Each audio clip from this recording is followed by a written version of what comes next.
And now, broadcasting from the hatchback of a 72 Ford Pinto, it's the Nice Guys on Business podcast. Go from where you are now to where you could be. Get expert tips to grow your business, to be more productive and more efficient, whether you're trying to build influence, grow your community, or make it rain. Best-selling author of Nice Guys Finish First, Doug Sandler, can lead the way. The Nice Guys on Business is produced by Turnkey Podcast Productions. Now, here's your host, Doug Sandler. All right, Nice Guy community. To know anything about the entrepreneurial journey is to know anxiety, stress, the ups and downs that come along with the ride do too. Well, Daniel Packard, he's a UC Berkeley mechanical engineer. What does that have exactly to do with anxiety? You're about to find out. He's the CEO of Permanent Anxiety Solutions, focused on that word permanent, transformed his own severe anxiety battle into a mission. After 8 years and over $1 million in research, his team developed a groundbreaking process that's 90% success rate in permanently solving any type of anxiety with a unique payment model. Clients not only pay at the end of their 6-week program, it reflects Daniel's his commitment to tangible results, actually getting shit done. We're excited to have him here. I'm excited to have him here because he's about to learn about this whole process that I went through back in 2015, and I would like to talk to him today. Daniel, welcome to the Nice Guys. Thank you so much for having me. Excellent intro. You obviously have a good voice, and I just love that not only do I get to help people and be in purpose, but I get to come on these shows and I get my own intro. It's just I wish everybody got an intro once a day. Wouldn't it be nice if your audiences every morning, somebody would wake up and be like, coming to the world is you are excellent at brushing your teeth and not only inhaling but exhaling and bringing the exact right amount of food to a potluck. So I wish maybe I'll do that as a side hustle, is people can pay and I'll create a little ringtone or sort of an alarm where I, Cameo, that website. Yeah. My name's Dan. I'm going to call it Danio or Only Dan's, where people pay and I create a little intro for your audience because everyone deserves an intro. So thank you for that wonderful intro. You're welcome. I spent 30 years as a bar mitzvah MC. So for me, the guy that was always in the front doing the cha-cha slide and the electric slide and all the fun games with the kids and bringing the adults along for the ride, I always knew the right jokes to tell at the right time. And I felt like even though they were laughing with me as I was telling the joke, I'm hoping nobody was laughing at me, I always knew when I would get the applause or the thing. And it's like, this is the best job ever. They're paying me a lot of money to do this and they're applauding me and they're tipping me at the end in addition to paying me a lot too. It's a good position to be in. I love it. All right. So I want to tell you about something that I probably haven't told my audience about in many, many years. And I've had this show now since 2014. And I wrote a book way, way back in 2013 into 2014. But September 9th, 2015, which was literally a year after I had started this show, I was doing a conference as a DJ, and at the end of the conference, I took an escalator down to the bottom of the stairs at the metro stop in DC, and I had experienced at that time the first anxiety attack that I have ever had in my entire life. I had no idea what was coming over me. The world felt like it was closing in around me. I felt a physical pain in my body that I have never felt before. My head was completely it felt like my head was being sucked in from the center from the outside to the center. And I thought literally the world was closing in around me because something was happening around me. I had no idea that I was having a panic attack, an anxiety attack at the time. And I go to a doctor a couple of days later and he said, "Has anything changed in your life?" This is how silly it was for me. I thought, well, the only thing I changed some face cream. Is it possible that I was having an allergic reaction? I had no fucking idea what was going on with me. So I want to start it this way. How many people that you work with or experience in your day, how many of them have no idea what just came over them? Because at that point in my life, I was, I think 50 some odd years old, never had experienced that. So I'm just curious what your thoughts are. Well, one, I'm sorry you experienced that. I experienced my version of that, and it's horrible and it's terrifying, partly because you're filled with terror, partly because you have no idea. And your question is profound and meaningful because it points to the problem that I am trying to solve. The problem that we are solving. It's not just anxiety. You said 3 times, maybe even 4. You said the words, I had no idea. Right. The reason you have no idea is because when it comes to things like fear and anxiety and panic attacks, even though you're smart, even though you're aware, you and the whole planet, when it comes to these things, has no real idea what the heck is going on. Correct. Even people that think they know because a therapist or psychologist told them, still, I talk to people every day that find out the work that we do, that we're solving anxiety with a 90% success rate, and we don't charge at the beginning. We only charge at the end once your anxiety is solved. So they come to us, and these are smart people that have had anxiety, panic attacks, fear their whole life. And the common theme is total confusion. Yeah. What is this? Where is it coming from? Is it this? Am I an anxious person? Is it hormones? Is it my past? Is it this thing? Is it that thing? Think about it. And it is that confusion that makes things worse. A, when you're confused, how do you solve it? Mm-mm. You can't. Mm-mm. B, when you're confused, a lot of the people that come to us, that confusion is making them anxious because they have no idea what's going on, which makes them more afraid. But also now they feel trapped and doomed to feel like this forever.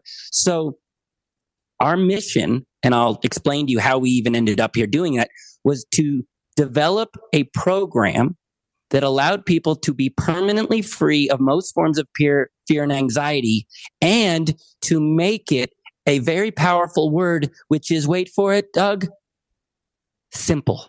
Mm-hmm.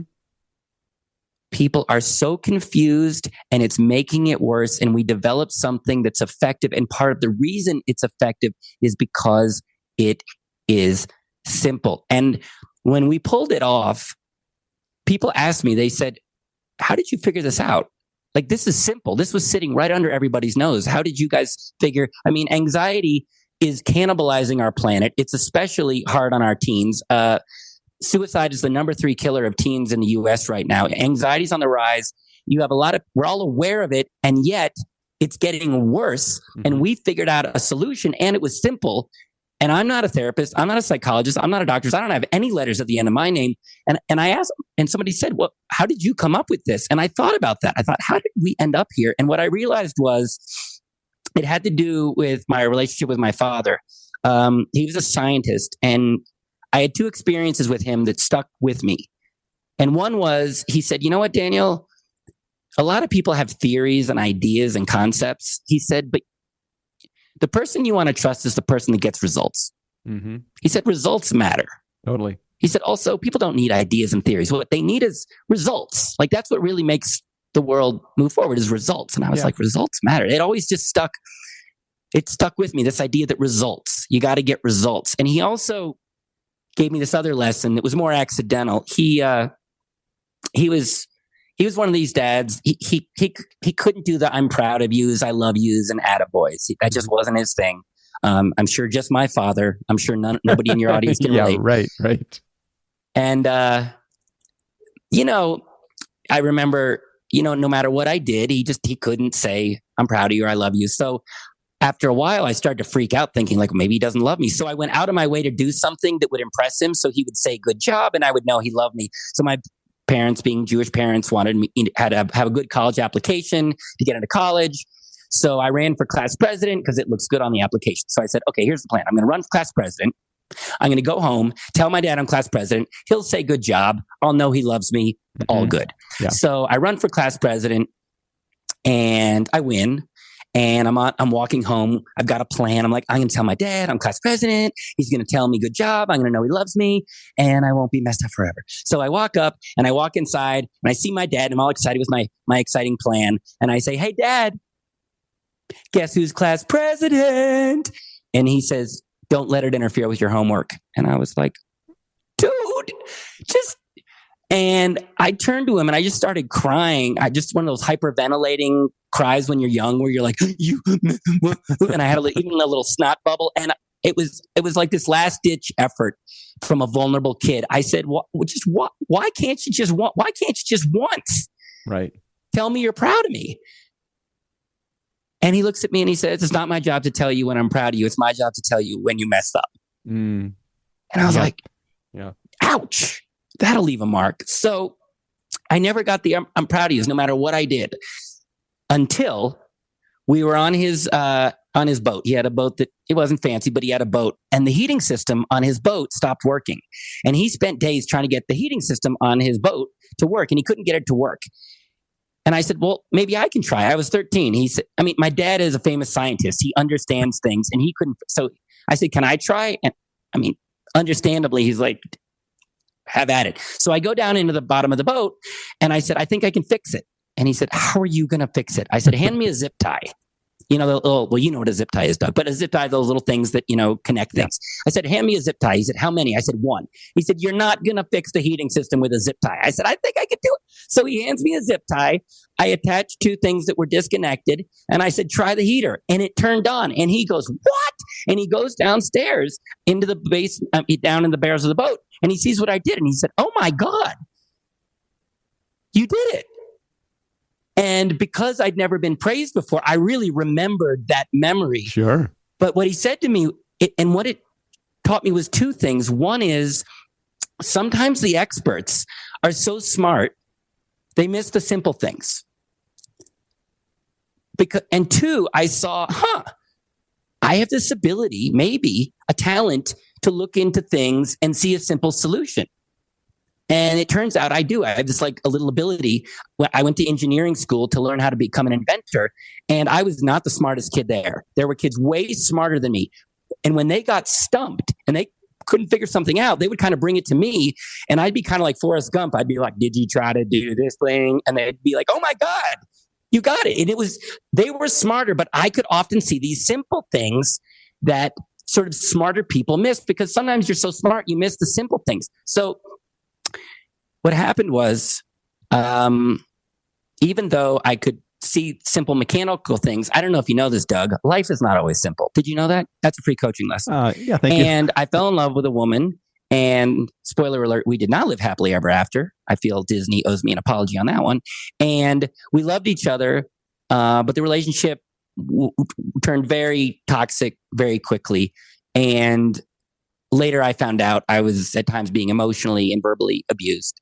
But I stayed. I was too codependent and insecure to leave. And I made a mistake that I know nobody in your audience would ever make. I stayed in a relationship that I should have left way too long. Just me. I know. And it was my fault. I stayed. And 2 weeks after the relationship ended, I was talking to somebody and they interrupted me. And I felt my chest cave in, and I was just filled with terror. And I went, oh, that's not a good sign. And then the next day, I was going to meet a friend, and they were running about 5 minutes late. And my chest tightened up, and I thought I was going to die. And I thought, this really isn't good. So I go to a therapist, and they say, you know, based on the relationship, you have severe anxiety and complex PTSD. So, okay.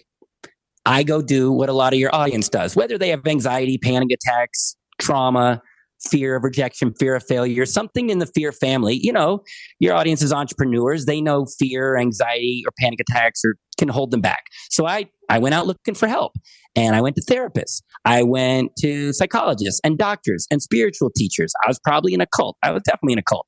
I did ayahuasca. I did the retreats. I downloaded the apps, the meditations, the affirmations. I did EMDR and EFT and CGT and MOUSC. I did all the effing letters. I went to all the experts who have letters at the end of their name.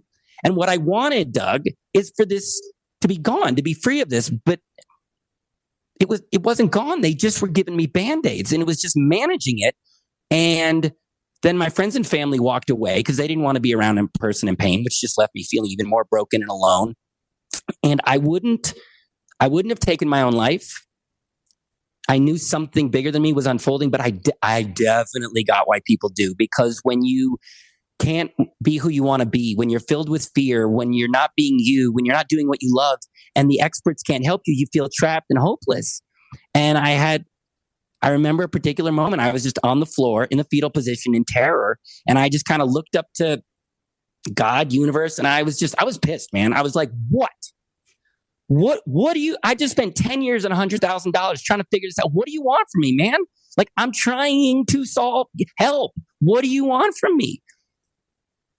And in that moment, I kind of heard my dad's voice that says results matter. And I sort of looked at what I got for that $100,000 from the therapist psychologist. And I was like, not great results. Yeah. And I said, people in pain need better results. And I also remembered that memory with my dad on the boat. And I said, what if the experts are so smart? What if there's something simple the experts missed? I don't know, but maybe. And because I was trained as an engineer to problem solve, I started my own research company to see, could we solve anxiety permanently and make it simple? And I didn't know if we could, but I was like, I'm in a lot of pain, man. And the world is in a lot of pain. And we're not free of this stuff. And I was really naive how hard it would be. It took 3 years to get the first conclusive data. I was the first test case to get results. I remember waking up one morning and I just felt calm, just completely calm. And I thought it'd be temporary because it always is. And it wasn't temporary. It was permanent. It was completely permanent. I've been chill as a cucumber for 10 years straight, just gone. And my team said to me, they said, Daniel, we did it. We figured it out. I said, no. We figured it out for me. But it wasn't simple. We got to make this simple. We got to make it easy for people to do. We got to make it affordable. And we got to make it work for almost everybody because I don't want people trying this and failing and feeling worse about themselves. And it took 4 more years to build prototypes. I worked with 3,000 people on 5 continents. I worked with addicts in South Africa for 2 years, building this system and tweaking it and optimizing it and testing it until we have this program that now has this 90% success rate. And again, not only does it get results because my dad said results matter, and it works because it's simple because my dad accidentally showed me that I had a talent for that.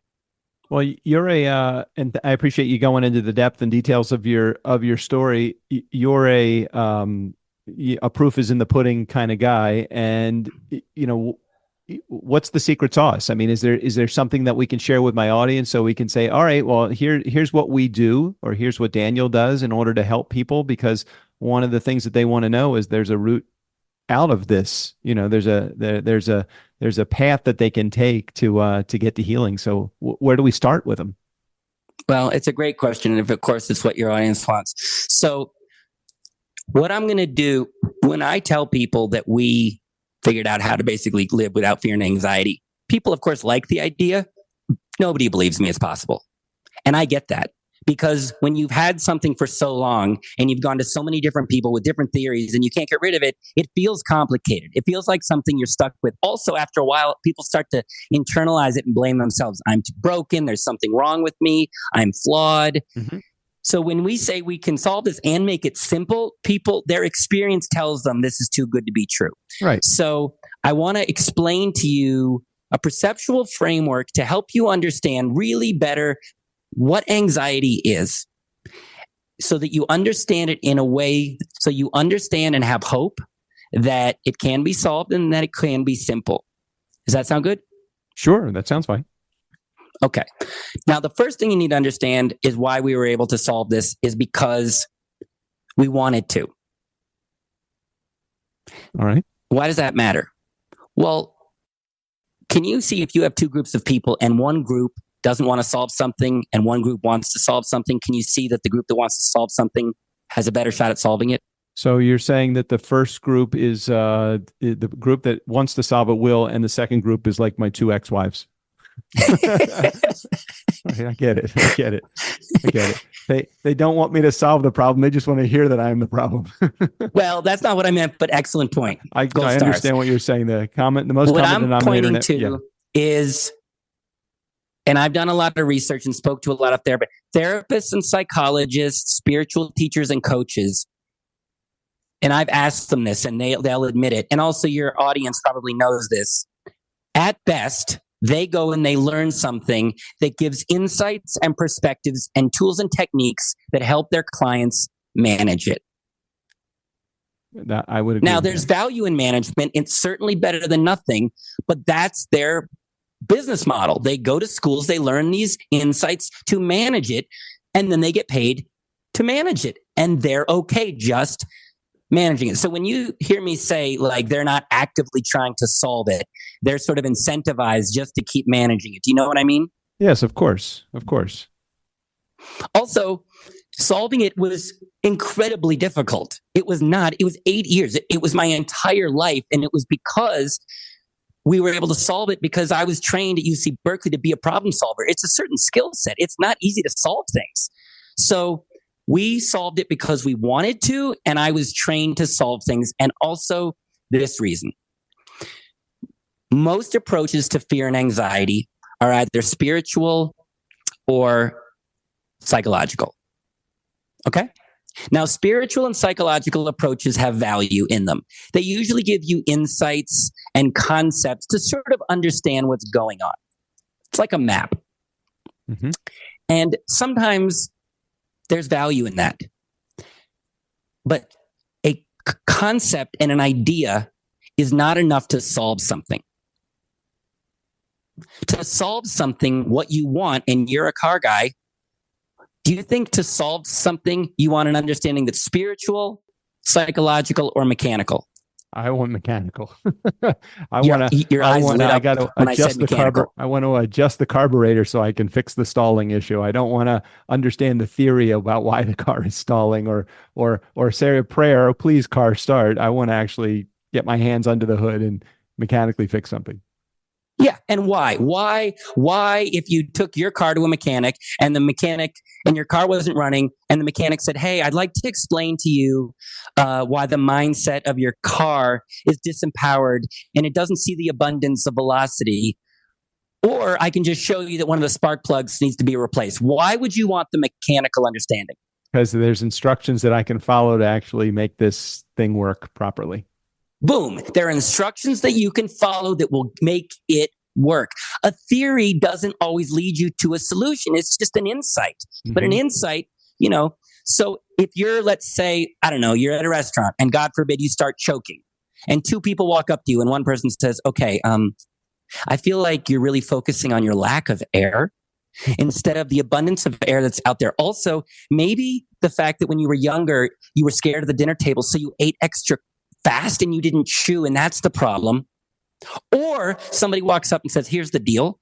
You have a bit of salad mechanically stuck in your larynx and you're about to die. I'm going to add mechanical pressure to your stomach, which will put mechanical pressure behind the blockage that will hopefully pop it out, and then air will be able to mechanically get back into your lungs and you'll live. In that moment, do you want an understanding that's spiritual, psychological, or mechanical? Mechanical. Why? Because you've just told me what the problem is, but you're also taking action to get me the air that I need. I don't care about the theory. Just show me the air. Yeah. And I'm showing you what we're going to do. Mechanical means if we do this, this is always going to happen. Mm-hmm. If I turn to you and say, hey, this is about your childhood, you're like, okay, but like, what do I do with that? Unless you're Marty McFly and you travel back in time, it's interesting. It's part of it, but it doesn't solve anything. And it doesn't. Correct. People need real solutions. People are in so much pain, Doug, and they're paying a lot of money for theory and understanding. But like, people don't want any more theory and understanding. They just want freaking results, man. Does that make sense? Totally. So we said, all right, psychology, spirituality, God bless you. You have a lot of well-intentioned people, but you are not getting the job done. There are people in pain and they need something that gets permanent results and something that is simple. So maybe there's a mechanical understanding. And we found out that there was.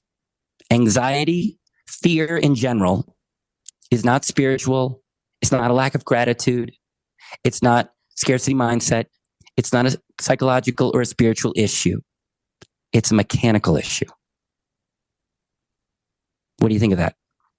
Well, it's your amygdala acting up and throwing a bunch of extra juice into your system, and it's running through. I mean, look, if you can short circuit that somehow, that'd be kind of awesome. Yeah. And I know you don't know, but when you say if, you're saying if because you don't know if we can pull it off. And when I tell you this is not theory. Like, this is not my little cute theory of like, ooh, what if it's mechanical? There's no what if.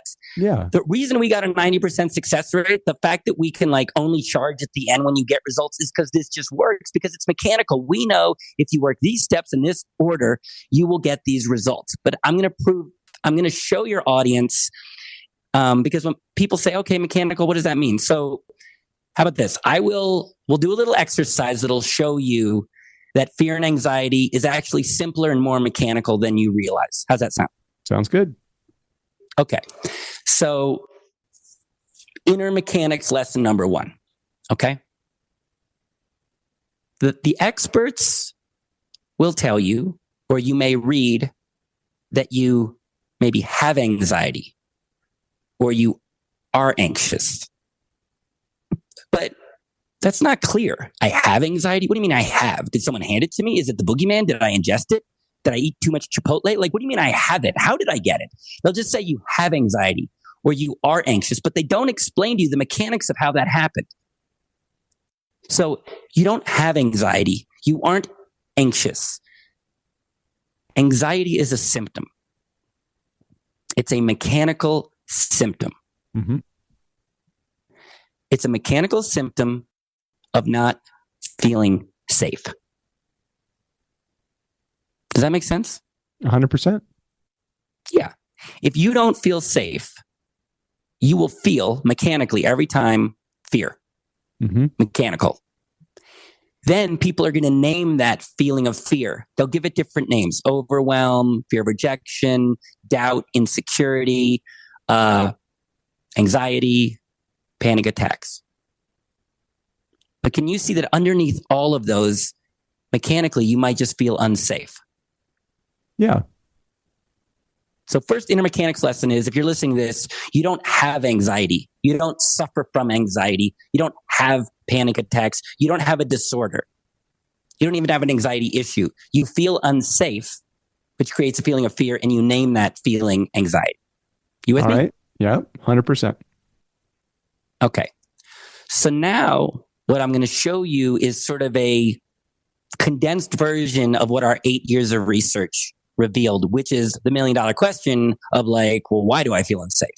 Because when you had that, horrible fear, you were asking like, how, why? Like you didn't know where it was coming from. Right. And a lot of people don't know where it's coming from. Now they're confused and they'll think, oh, it's because of what's going on the outside world. It's not what's going on the outside world. It feels that way because the outside world can be scary, and then you feel unsafe and it looks like it's the outside world, but it's not the outside world, because a lot of our clients felt the calmest they'd ever felt during the pandemic. So it's not the outside world. It's what's going on the inside.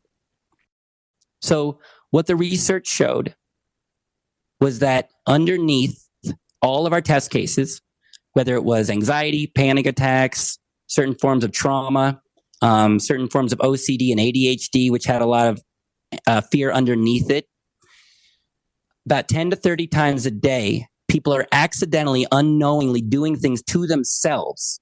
You don't even know you're doing it, and it's mechanically, over time, leaving you feeling unsafe from within, and then you feel that feeling of fear and you call it anxiety, panic attack, worry.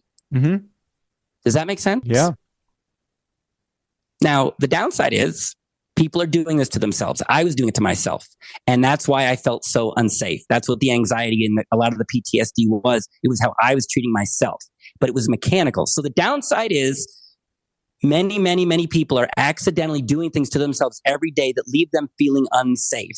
And nobody's really seeing that's the issue. All these other experts are just, spraying Febreze and handing you Band-Aids. Mm-hmm. But if this really is mechanical, why is that good news if we want to turn this around and give people a real solution? Because there now is a solution. There are instructions and directions for how to undo the things without theory. It's just here's the steps that you got to go through to get rid of it. That feeling. Spoken like a car guy. This is connected to this. Work these steps or work this, and then this result happens. That's the beauty of this. It is mechanical. Your anxiety is not psychological or spiritual. I'm not dismissing the value of that. There's a mechanical component, which means this is solvable and it can be simple. And the value of that, this happened, this was 2 months ago. A client reached out to us and she just, her name was Karen from Colorado. I remember that because it was the and she said, not only do I just feel constantly anxious, but I feel broken. I think there's something wrong with me. This feels so confusing. I have all these symptoms. And I told her what we do. And, she wanted to do it. And halfway through the program, she sent a message and she just said, thank you so much. Now, we knew from the data that her anxiety wasn't fully gone yet. She was about halfway through. It was about half gone. And we said, why are you, you're welcome, but why are you so happy? She said, because I see that this is simple. And when I saw that it's simple, it gave me hope that I really don't have to live like this. If I don't, I'm not trapped. I'm not doomed. This is simple. This is completely solvable. So even before her anxiety fully went away, she already had hope. And even that made her feel calmer. So we want to help people. That's what we're here to do. And when you make things simple and mechanical, man, it gives people a simple, clear path to freedom. And that is just so goddamn sexy. Well, everything you say totally makes sense. And I love the idea that there is a solution that is mechanical. I'm a very, clear, give me instructions. Give me the top 10 things to do. Give me the top 5 things to do. I remember going to a cognitive behavioral therapist back in 2015 when I experienced this, as opposed to going to a psychologist, because I didn't need to know what my dad and my mom, how they traumatized me in my youth was the reason behind it. Well, my core wounds as a 4-year-old, that was great to know that was a problem, but I needed to know how to stop this feeling that was going on over and over again for that short period of time back in 2015.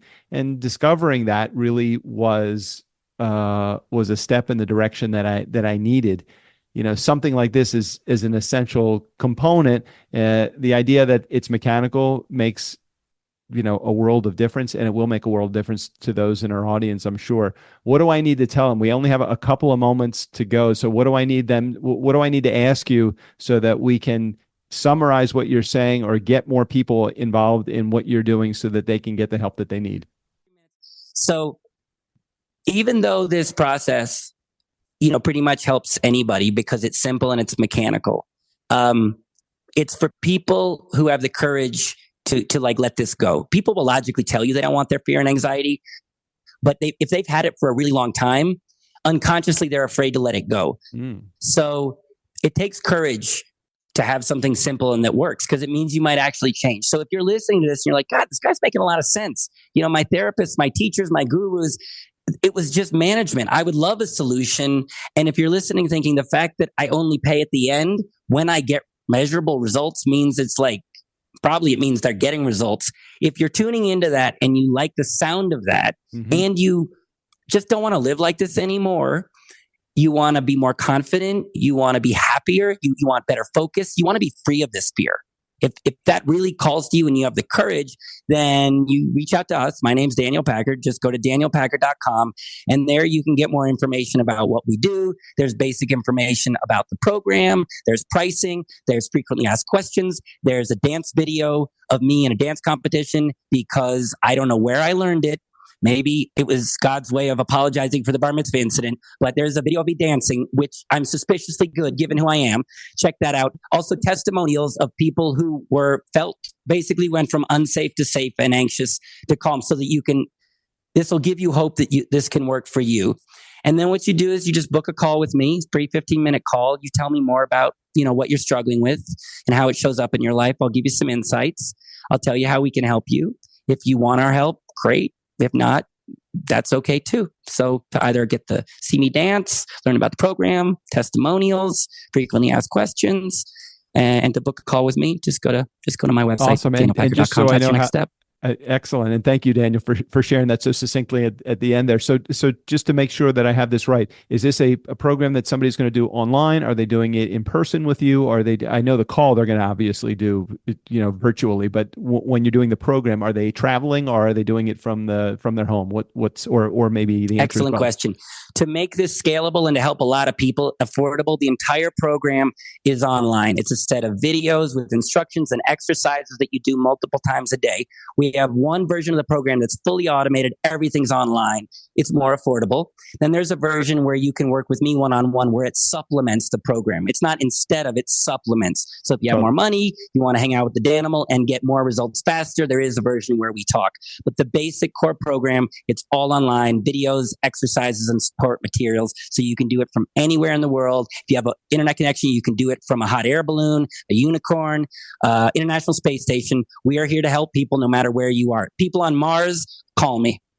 Coming in right under the wire. Daniel, I so appreciate it. Permanent Anxiety Solutions is his company's name. His website will be in the show notes, danielpackard.com. Make sure you check it out. Steve O'Brien, go ahead and take us out of here. For the Nice Guys on Business, I'm Steve O'Brien. Seriously, it'll only hurt for a minute. And don't worry, I'll be fine.